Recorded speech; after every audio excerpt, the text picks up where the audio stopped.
Hey everyone, welcome to diorama update number 42.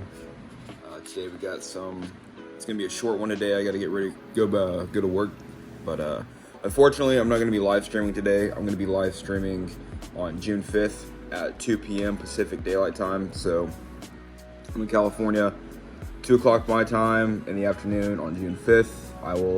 I get off work at noon that day, so come off a 12-hour shift. I'll probably get some lunch, shower and whatnot, and get ready.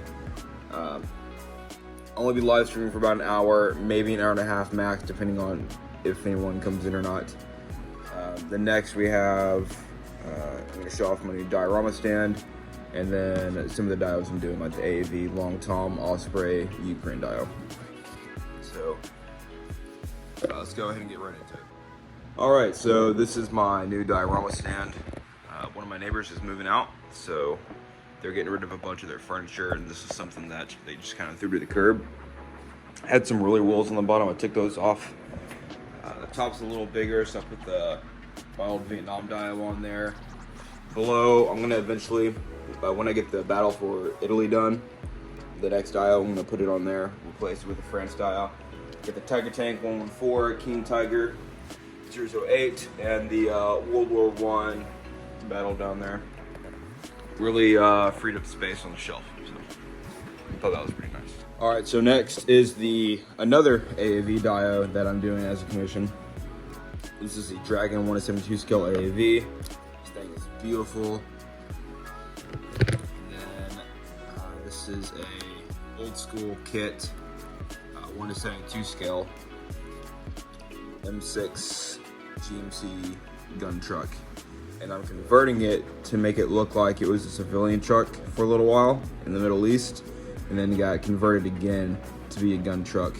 And as you can see, there's going to be some round indentions from like a 50. There's a lot of work that needs to be done on this vehicle, but the base color is going to be blue.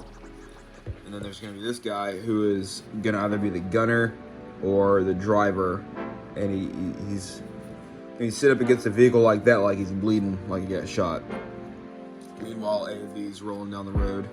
It's gonna be concrete ground. It's gonna be more sandy in the alley over here. Some sand up in the crevices and stuff.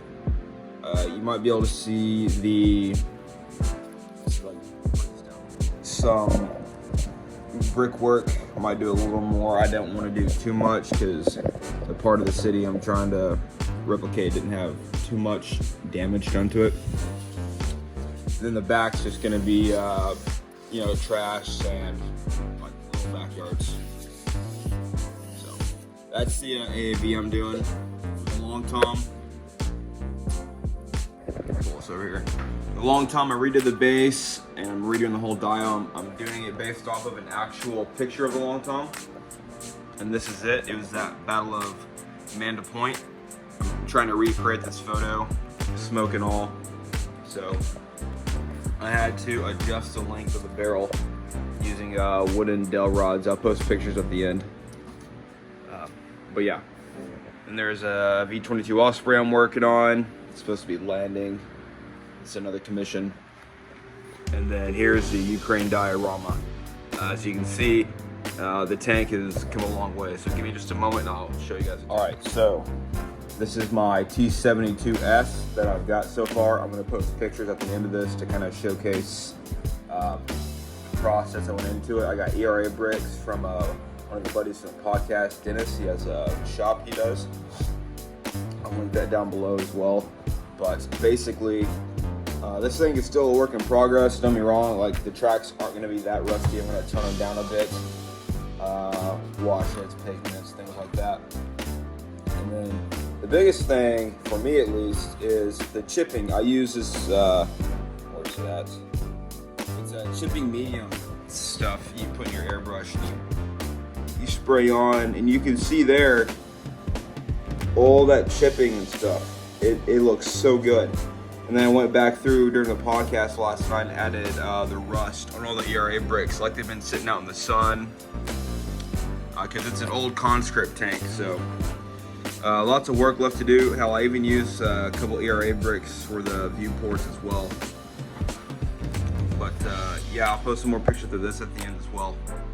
But all right, so here's 2 reference photos I'm using to go for my T72. I'm gonna be doing the white splotches probably tomorrow whenever I'm off of work again. Here's some close-up pictures of what I've done to it, and then after these, where the tank's at now, it's gonna show kind of the process of how I built it up and stuff, and here are the decals I'm gonna be using for it. This is it before I actually put that ERA on. It's ERA put on. Next is after I primed it black. Then the base color, and yeah. Here's the long tom. The top was the Atlantis, bottom is a reference photo. There's a dowel rod I used, and that's it now compared to the real thing. And that's a comparison between the two before and after I replaced the barrel. But I hope you guys enjoyed the video. Stay tuned for more, and I'll catch you guys later.